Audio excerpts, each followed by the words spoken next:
آپ کے سامنے اس ویڈیو میں بےنظیر بھٹو کی کتاب ریکنسیلیشن، جس کا ترجمہ کیا گیا ہے مفاہمت کے نام سے، اس کا ایک اقتباس رکھتے ہیں جس میں بےنظیر بھٹو کس طرح سے اپنی بے بسی کا اظہار کرتی ہیں، ان کو کس طرح سے حکومت نہیں کرنے دی گئی تھی اور میاں نواز شریف صاحب کے بارے میں وہ کیا کہتی ہیں۔ یہ کتاب بےنظیر بھٹو کی ان دنوں میں لکھی گئی جب وہ میاں نواز شریف کی بہن بن گئی تھی۔ دونوں ایک دوسرے کو بہن بھائی کہتے تھے۔ میثاق جمہوریت ہو چکا تھا، اس کے باوجود بھی انہوں نے سچائی کو چھپایا نہیں۔ بےنظیر بھٹو کہتی ہیں کہ میں نے جنرل گل کو ہٹا کر ان کی جگہ جنرل شمشاد الرحمان کلو کا تقرر کر کے ISI کا کنٹرول ہاتھ میں لینے کی کوشش کی، مگر جنرل حمید گل نے کوشش کر کے صدر غلام اسحاق خان اور general Mirza Aslam Beg army chief کو آمادہ کر لیا کہ ISI کے فرائض ملٹری انٹیلیجنس MI کو منتقل کر دیے جائیں۔ اس وقت MI کی سربراہی بریگیڈیئر بعد ازاں جنرل اسد درانی کے پاس تھی۔ وہ جنرل گول حسن کے نائب رہے تھے، کیونکہ ISI میں آنے سے پہلے جنرل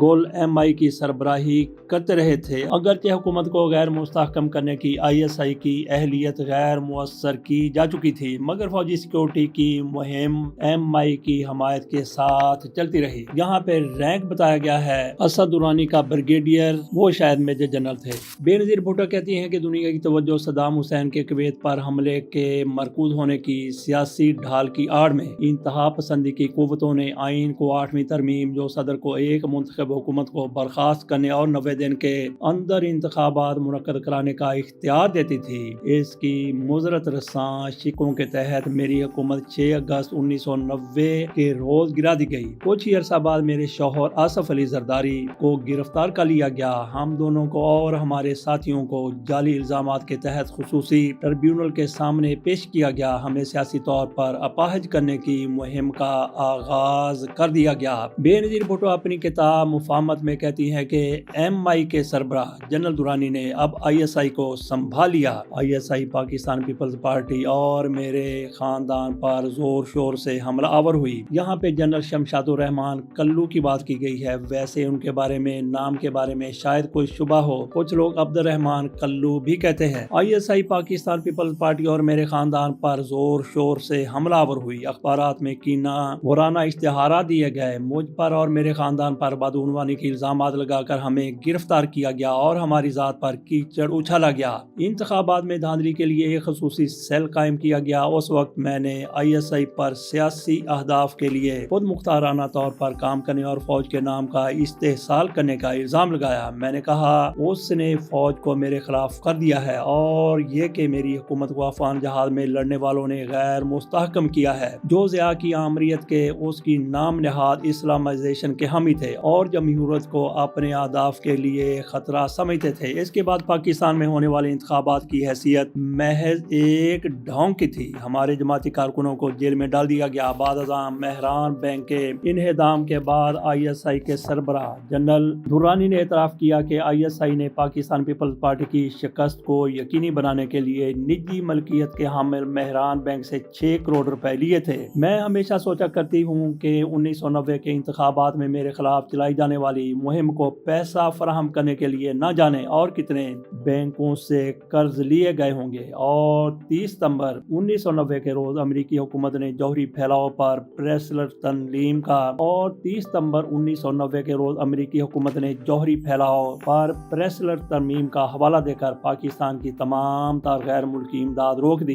اپنے دور حکومت میں نے نہ صرف پاکستان کو مستحکم رکھنے کے لیے اس امداد کو بحال رکھنے میں بلکہ اس میں اضافہ کرانے میں بھی کامیابی حاصل کی، جس میں فوجی اعانت یعنی فوجی امداد بھی شامل تھی۔ حالانکہ افغانستان میں ہماری قائم مقامانہ جنگ ختم ہو چکی تھی، مگر ISI اور فوج کی اعانت سے میری حکومت کا تختہ الٹائے جانے کے محض 58 دن بعد پاکستان کو ملنے والی ساری فوجی امداد بند ہو گئی۔ کیسی ستم ظریفانہ بات تھی۔ 24 اکتوبر 1990 کے روز انتخابی فراڈ اپنے انجام کو پہنچ گیا۔ ISI کی دھاندلی نے پاکستان کی سب سے بڑی جماعت اور چاروں صوبوں میں قوت رکھنے والی واحد جماعت پیپلز پارٹی کو قومی اسمبلی میں 44 نشستوں کی مضحکہ خیز حد تک کم تعداد تک محدود کر دیا۔ شماریات کے ماہرین نے تخمینہ لگایا کہ ISI کی اعانت یافتہ پاکستان مسلم لیگ IJI کا مرکزی جزو اس کے لیے ڈالے جانے والے 13% ووٹ جعلی تھے۔ یہ تقریباً 65 لاکھ ووٹ بنتے ہیں۔ اس انتخابی ڈرامے نے اب نواز شریف کی قیادت میں چلنے والی پاکستان مسلم لیگ کو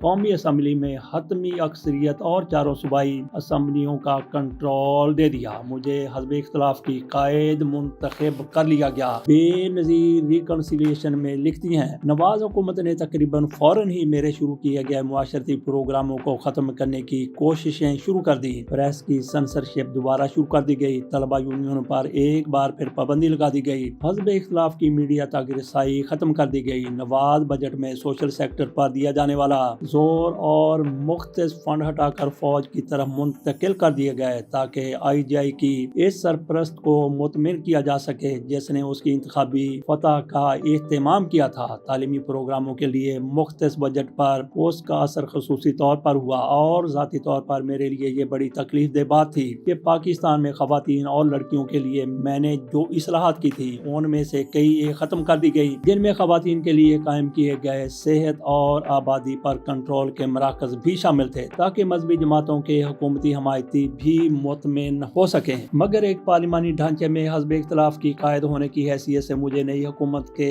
حکم ناموں کو چیلنج کرنے کا راستہ ضرور مل گیا۔ عظیم برطانوی پارلیمانی ماڈل میں حزب اختلاف کی قائد کی حیثیت سے میں حکومتی عہدیداروں اور وزیر اعظم پر بھی نقطہ اعتراض اٹھا سکتی تھی اور بحث کر سکتی تھی۔ میں نے اپنی حکومت کے معاشرتی، معاشی اور سیاسی کارناموں کو محفوظ رکھنے کے لیے اور پاکستان کو ایک مذہبی ریاست میں تبدیل کرنے کی حکومتی کوششوں کو اعتدال کی حد میں لانے کے لیے اس اختیار کو استعمال کیا۔ میری جماعت نے ایک اسلامائزیشن بل پاس کرنے کی حکومتی کوششوں کو روک دیا جس کے نتیجے میں ملک میں محض فرقہ واریت اور آمریت کو ہوا ملتی۔ افغان عبوری حکومت بھی زمین بوس ہو گئی اور سقوط کابل کے ساتھ افغانستان میں خانہ جنگی اور خون ریزی جاری رہی۔ بے نظیر بھٹو کہتی ہیں کہ بریگیڈیئر امتیاز احمد جو ایک جمہوری حکومت کو غیر مستحکم کرنے کی سازش کرتے ہوئے ویڈیو کیمرے میں محفوظ ہو چکے تھے اور شرمساری کے عالم میں فوج سے ریٹائر ہو گئے تھے، انٹیلیجنس بیورو کے سربراہ کی حیثیت سے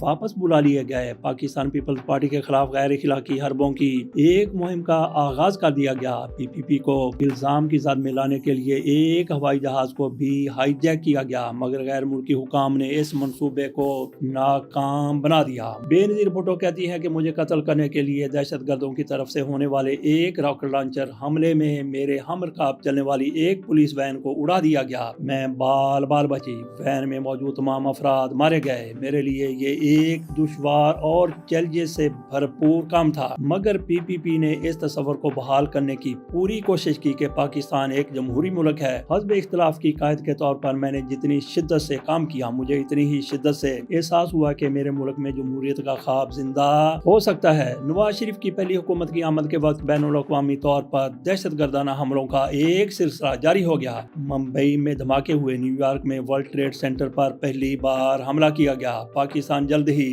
دہشت گرد ریاست قرار دیے جانے کے دہانے پر پہنچ گیا۔ مجھے یقین ہے کہ بین الاقوامی دہشت گردانہ جنگ کے عہد کا آغاز پاکستان میں جمہوریت کی تعطل کے ساتھ ہوا۔ دہشت گردانہ حملے اگرچہ 11 ستمبر 2001 کے نیو یارک میں ورلڈ ٹریڈ سینٹر پر دوسرے حملے تک ان کا پوری طرح ادراک نہ کیا گیا تھا، مرکزی نوعیت اختیار کر کے اسلام اور مغرب کے درمیان جنگ شروع کرانے کی خواہش کی ایک پرتشدد تحریک کے لیے توجہ حاصل کرنے کا ذریعہ بن گئے۔ اسی کی پیش گوئی پروفیسر سیموئل ہنٹنگٹن نے اپنی کتاب تہذیبوں کا تصادم اور عالمی نظام کی اثر نو تشکیل میں کی ہے جس پر میں نے 5ویں باب میں بحث کی ہے، اس پر پھر کبھی ہم بات کریں گے۔ بے نظیر بھٹو کہتی ہیں کہ جنوری 1993 میں اعتدال پسند آرمی چیف جنرل آصف نواز پراسرار حالت میں انتقال کر گئے۔ جنرل نواز کی موت نے پاکستان کو سیاسی شورشوں کی آماج گاہ بنا دیا اور وزیر اعظم نواز شریف کے لیے ملٹری میں پائی جانے والی حمایت کو شدید نقصان پہنچایا۔ سیاسی دھارے کا رخ تبدیل ہوتا دیکھ کر نواز شریف ٹیلی ویژن پر پہنچ گئے اور انہوں نے صدر اسحاق خان پر الزام لگایا کہ وہ ان کی حکومت کو نقصان پہنچا رہے ہیں۔ اس پر صدر کی طرف سے 8ویں ترمیم کا استعمال ہوا اور وزیر اعظم، قومی اسمبلی اور صوبائی اسمبلیوں کو برخاست کر دیا گیا۔ ورلڈ بینک کے ایک ٹیکنوکریٹ معین الدین قریشی کو نگران حکومت کا سربراہ بنا دیا گیا اور انتخابات کی تاریخ مقرر کر دی گئی۔ نواز شریف کی برطرفی کے بعد شروع ہونے والی انتخابی مہم میں انتہا پسندوں نے میرے بطور وزیر اعظم منتخب ہونے کی راہ مسدود کرنے کی سازشیں شروع کر دی۔ انٹیلیجنس نے مجھے اقتدار سے سے باہر رکھنے کے لیے مخالفوں کو پیسہ فراہم کرنے پر ہی اکتفا نہ کیا، وہ بھٹو مسئلے کا مستقل حل چاہتے تھے۔ ایک بے سہارا معاشرے میں مسلم ممالک کو یکجا کر کے انتہا پسند اقوام کا ایک بلاک بنانے کے ان کے خواب کی راہ میں ایک بہت بڑی رکاوٹ تھی۔ 1993 کے موسم خزاں میں مجھے قتل کرنے کے احکام جاری کر دیے گئے اور منتخب کیا جانے والا قاتل ایک ایسا پاکستانی تھا جس نے افغان جنگ کے دوران ISI سے تعلق پیدا کر لیا تھا۔ اس کا نام رمزی یوسف تھا۔ 1993 کے موسم خزاں کے دوران چلائی جانے والی انتخابی مہم میں رمزی یوسف مجھے قتل کرنے کی 2 کوششوں میں ناکام رہا۔ اس سے پہلے اس نے 26 فروری کو ورلڈ ٹریڈ سینٹر پر ہونے والے پہلے حملے کا منصوبہ بنایا اور اسے تکمیل تک پہنچایا۔ مجھے قتل کرنے کے لیے یوسف رمزی کو جس شخص نے ہتھیار فراہم کیے وہ خالد محمد شیخ تھا۔ 9/11 کے بعد اسے القاعدہ کا ماسٹر مائنڈ قرار دیا گیا اور بعد ازاں جماعت اسلامی کے ایک سپورٹر کے گھر سے گرفتار کیا گیا۔ بے نظیر بھٹو کہتی ہیں 24 اکتوبر 1993 کے روز پاکستان پیپلز پارٹی نے قومی اسمبلی کے انتخابات میں کامیابی حاصل کر لی۔ انتخابات کے نتائج آنا شروع ہوئے تو واضح ہو گیا کہ پیپلز پارٹی جیت رہی ہے، مگر پھر نتائج کی آمد رک گئی۔ مطلع دینے کی حد تک مجھ پر یہ عیاں ہو گیا کہ نتائج کی رفتار آہستہ کرنے کا سبب ووٹوں میں کی جانے والی دھاندلی ہے۔ نتائج کے فوری اعلان کے لیے دباؤ ڈالنے کے لیے ہم نے اپنی جان پہچان میں شامل ہر فرد سے رابطہ کیا۔ رات کے آخری پہروں میں سونے کے لیے چلی گئی اور صبح بیداری پر مجھے یہ بھی علم نہ تھا کہ نتائج آئے ہیں یا نہیں آئے۔ نتائج تقریباً 12 گھنٹوں کے توقف کے بعد آنا شروع ہوئے۔ ہم نے نہایت معمولی فرق سے کامیابی حاصل کی۔ میں لاڑکانہ سے فوراً لاہور پہنچی اپنی قوت کو محفوظ رکھنے کے لیے جس کا انحصار اب اتحادی شرکاء پر تھا، اور یہ وہی دور ہے جب ہارس ٹریڈنگ اپنے عروج پر نظر آئی۔ وہ بات کریں گے پھر کبھی۔